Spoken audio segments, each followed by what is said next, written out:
Hey, I'm Callie. Thanks so much for watching this video. The video that you're about to watch is based on the Bible, and we believe that it will be helpful to you as you seek answers to tough questions about Jesus and religion.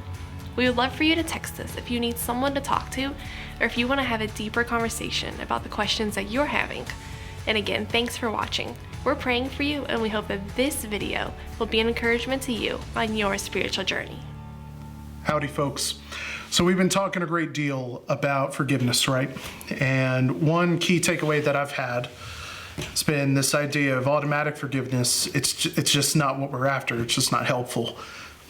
That God doesn't He doesn't offer automatic forgiveness. Rather, we're thinking about transactional forgiveness. God is ready to offer forgiveness to all that trust in Him. And for us, transactional forgiveness is doing the heart work inside of us so that we can be ready to extend forgiveness to anyone that turns away from their wrongs and asks for forgiveness. But a natural question might come up: what do you do when someone isn't ready to own up to the harm that they've caused me? For example, I grew up without knowing who my dad was, and legend has it that on the night that he left, he was getting rough with my mom and 3-month-old me. And our neighbor came over, kicked the door down, broke the door down, and took a kitchen chair, and broke it over my father's back. And that night, my dad rolled out.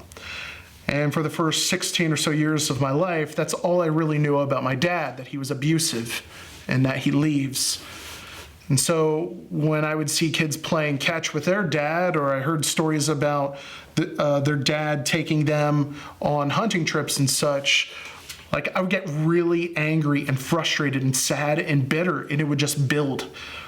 And my bitterness, maybe it looks like what bitterness looks like to you, is I would get really cynical. I would think people are always going to be the same and they're never going to change. Or I would grow into craft of telling really edgy and mean, crude jokes. I also had a pretty unappreciative spirit. I had a home, I had a mom that loved me, but it didn't matter because dad was gone. I wonder if you've ever felt like 16-year-old Tim before. Maybe you do now. Let me help you. I hope to help you by giving you 3 different things that have helped me fight back against bitterness. And the first thing is we wait on God's justice and we learn how to trust in Him. Bitterness is recognizing that I've been wronged and hurt, but I don't know what to do with the hurt. I don't know what to do with the pain. And so sometimes it ekes out, it oozes out in all sorts of ways. The first and best thing that we can do, though, is go to the one that makes all sad things untrue. When we keep it in our heads or to ourselves, it can hurt us, it can hurt other people, it kills relationships.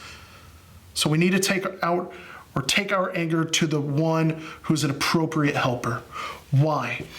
Because God really, truly has all of life under His control, and you can really, really trust Him. He's constant and holy and just, and He's about you.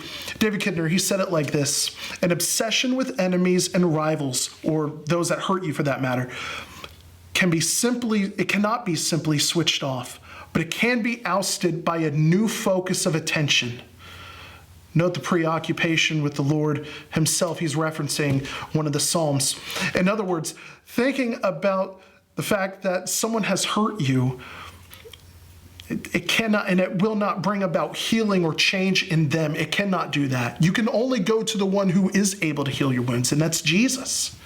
He promises to give you life even in the midst of pain. And He promises that there's going to be a day when all sad things will be untrue. We can trust in the Lord's justice. The second, you listen to wise people. If you feel like you're just not able to process life and things so well, it is perfectly okay and acceptable for you to go to someone else and ask for help. And so here are a few people that I've gone to in the past and I currently go to today. First, I would find a really wise friend that loves Jesus.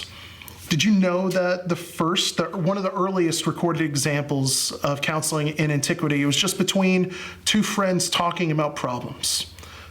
But sometimes it's helpful to have a more skilled ear to listen to the stuff that you go through. Maybe talking with a pastor. There's something about walking through trials and pains in life with someone who's been there before.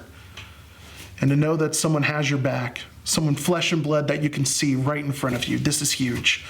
And maybe it's important. Maybe you should get a counselor too.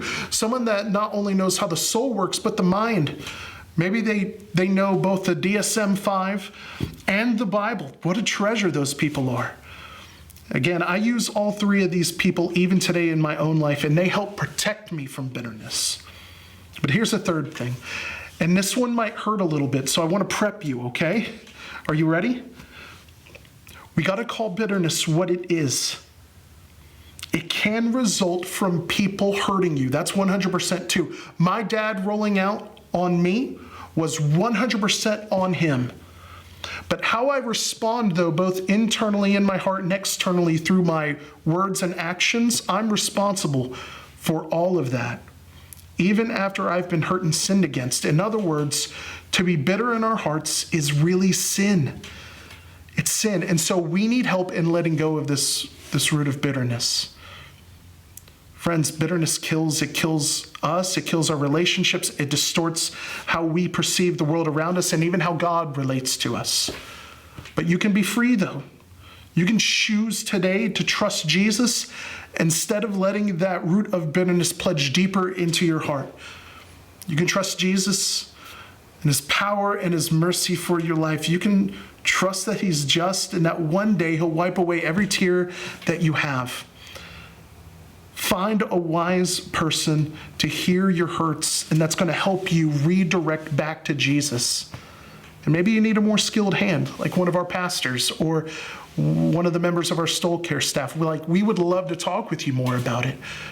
Text bitterness to 812-432-2234, and we'll be in touch. We'd love to have coffee with you sometime. And as always, like, subscribe, share, and I hope to see you soon. Thanks again for watching this video. We hope that God spoke to you today and that this video helped answer any questions that you may have had.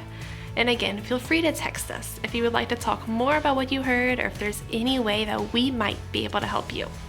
You can also find more videos and more resources at gracelandchurch.online. And if you feel that you've been blessed by these videos, please consider donating so that we can continue sharing more content to more people. And remember to give the video a thumbs up and subscribe to our channel for more answers to tough questions. Thanks again for watching, and we hope that you'll join us again soon.